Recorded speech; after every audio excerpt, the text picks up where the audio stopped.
大家好，歡迎觀看名為愛養生。今日同大家分享係雨水節氣養生嘅分享。春雨潤萬物，健脾去濕正當時。香港天寶堂參元精片陪伴你脾胃強健迎春來。雨水係24節氣入邊嘅第二個節氣，呢個時間氣溫回升，冰雪融化，降水增加，大地蘇醒，萬物欣欣向榮。雨水養生核心係根據傳統中醫經典嘅提醒，中醫認為雨水節氣濕氣漸重，最易困脾，為後天之本，剛氣生發，易克脾土，因此重點健脾去濕，疏肝理氣，養護陽氣。飲食原則方面，應該散酸增甘，以養脾氣。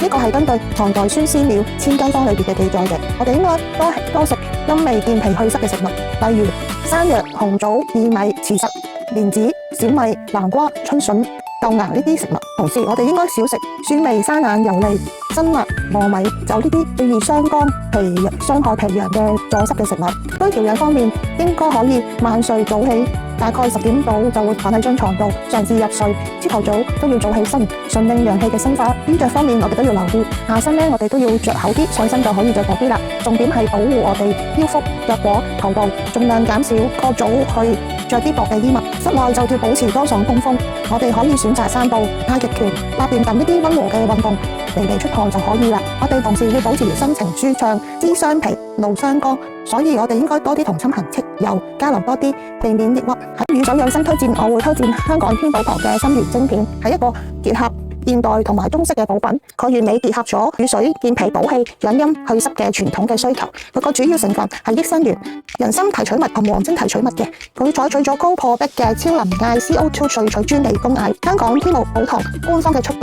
佢用朝鮮野生人參相關嘅高端嘅技術。參元精佢就結合傳統同現代嘅技術，迎合咗我哋講嘅《神農本草經》入邊記載，人參補五臟、安精神、除邪氣、延明目、開心積志、久服輕身延年。黃精有補氣養陰、健脾潤肺、益腎填精嘅效果。參元精片佢1克嘅參元精片嘅提取物等於5克嘅實體嘅人參，一粒嘅濃縮嘅精華就係冇任何苦味，易吸收又同埋方便服用嘅。春季調配方面人參有補氣同補脾嘅功效，黃精有養陰健脾嘅功效，傳統上係非常之適合春季濕重氣虛可以溫和調養嘅。如果我哋少量久服就會有呢個非常之好嘅效果，但係當然避免過度去服用啦。呢個係針對我哋有啲商務嘅客人，例如有啲上班族啲免疫力低下，同埋啲中老年人嘅養生嘅妙品嚟嘅。禮盒嘅升級啦，佢呢個包裝就送禮自用都好有體面嘅喎。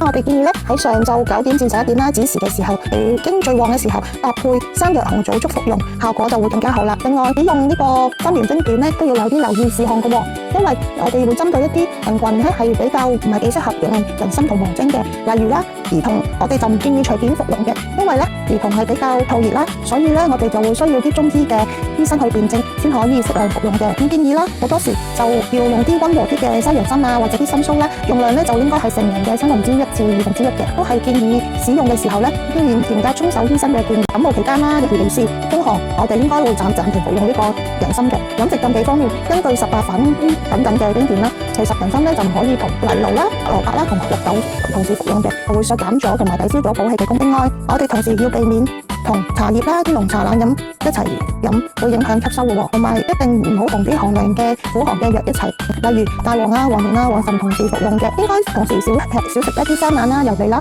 高糖高脂嘅食物。我哋有個小貼士俾大家，就係人參係性溫嘅，所以建議係應該早上服用，避免喺晚上導致失眠。同埋使用之前必須諮詢中醫師嘅意見，尤其慢性病或者兒童。以上內容係基於傳統中醫文獻同埋一啲公開養生嘅資料，僅供參考，並非醫療建議。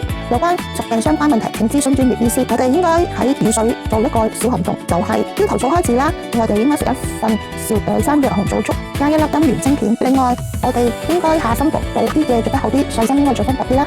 另外，我哋可以做翻啲溫和嘅運動，同保持一個良好嘅身體，俾我哋脾胃可以強壯起嚟，元氣滿滿咁迎接整個冬天。香港天寶堂參元精片雨水節氣送俾我哋自己同埋我哋關心嘅人，歡迎大家選購。如果有啲咩需要諮詢或者想購買係歡迎私聊嘅。參元精片而家做緊買1送1嘅優惠，佢而家就720蚊一盒港幣，咁如果買1送1就係等於半價啦。大家好好爭取呢個優惠啦！